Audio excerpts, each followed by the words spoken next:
Doreen 𝗏𝗏𝗧 is the Dr. Doreen is an expert in autism. Doreen 𝗏𝗏𝗧. Dr. 𝗏𝗏𝗧. Dr. Doreen 𝗏𝗏𝗧. Dr. Doreen 𝗏𝗏𝗧 is a visionary in the field of autism. Now you can ask her questions on Ask Dr. Doreen.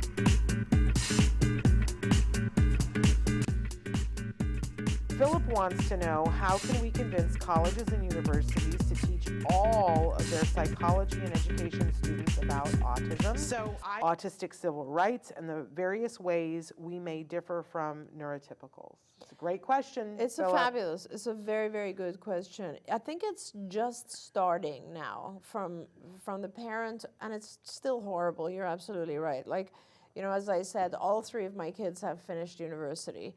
And they all three were exposed, and they're like 3 years apart each. So it's a period of like 6, 7 years of difference that I've noticed what they teach about autism, right? Yeah.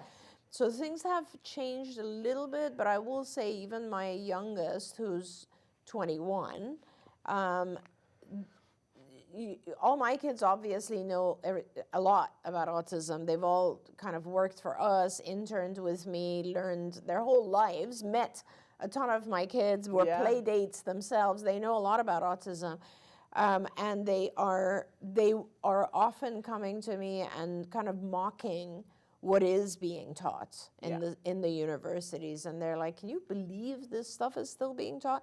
So you're right, there is still a very significant lack of knowledge. And I'll go further than that, and I'll say physicians are still not taught the right stuff at graduate level. So, you know, there's still a lot to be said.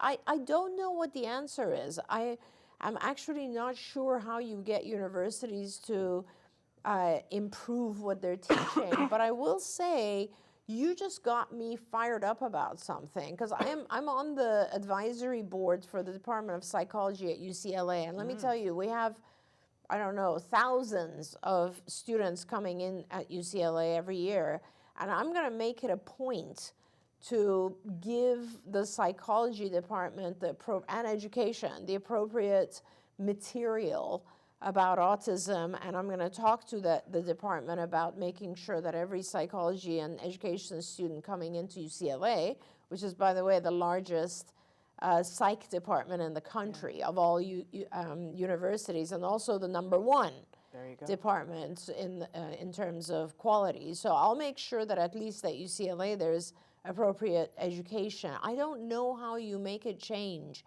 for other universities. I'll talk to my friend who's a lobbyist and figure that out. That's a really good one. Can I tell you, though, that there are strides that are being made in very incremental and insidious, but in a good way insidious, you know, like, because Sesame Street has made a huge impact by having a character, because there's a whole group of young people that are going to be brought up with the idea that Julia is there. Definitely. And that is going to shape and change things. I think the entertainment industry, I mean, we've had some missteps with how autism is depicted, but we've also had some steps forward.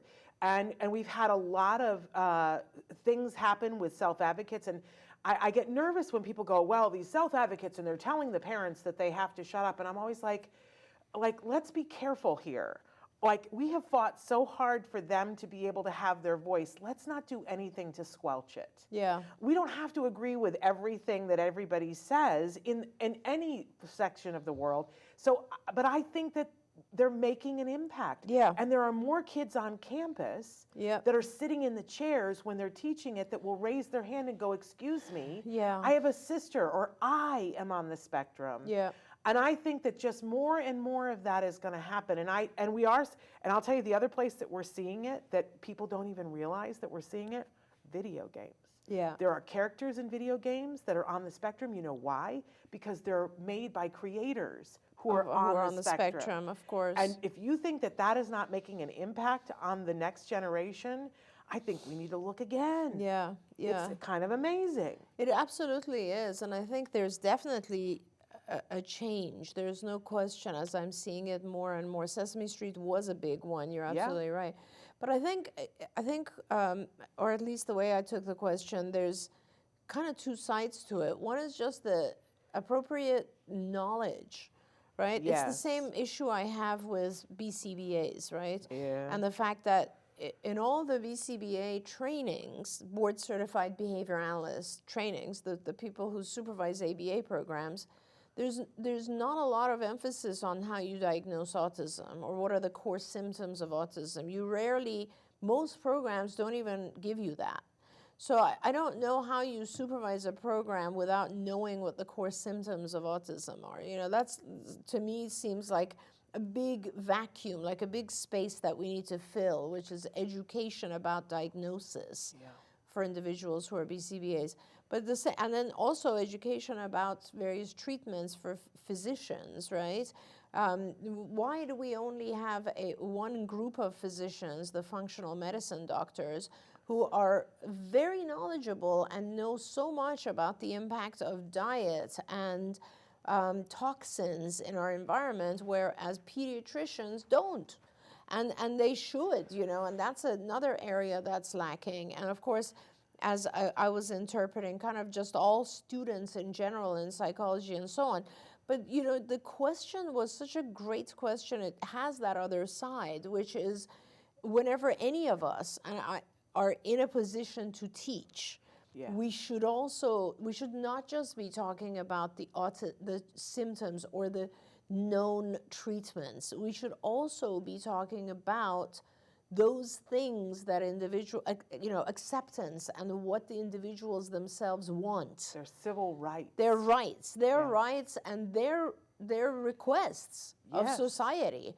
Because that is a whole different thing sometimes. You're absolutely and right. so that's a very big one. And Shannon, like, if you and I ever get around to actually writing that book that we've talked about, which is kind of like the first 10 things, this should be part of it. It absolutely Which should. is, what is the individual, you know, in ABA, there's this whole thing about when the individual can't decide for themselves, the parents have to. But the point is, when the individuals get to a certain age where they can make some decisions and when they clearly want certain things, then how do we represent that? How do we shed a light on that and support it, even if it doesn't seem like something we would have picked? I'm fired up now, too, with you. Okay, I want to move on to Sarah's question, and I know you guys are writing in a lot of things. We're going to get to as much as we can. And then we have this thing coming up where we'll have 44 hours. We're not going to be there the whole 44 hours, but we'll be there a lot of hours. Don't forget, you can watch Ask Dr. Doreen live every Tuesday morning at 10 a.m. Pacific time. We hope to see you there.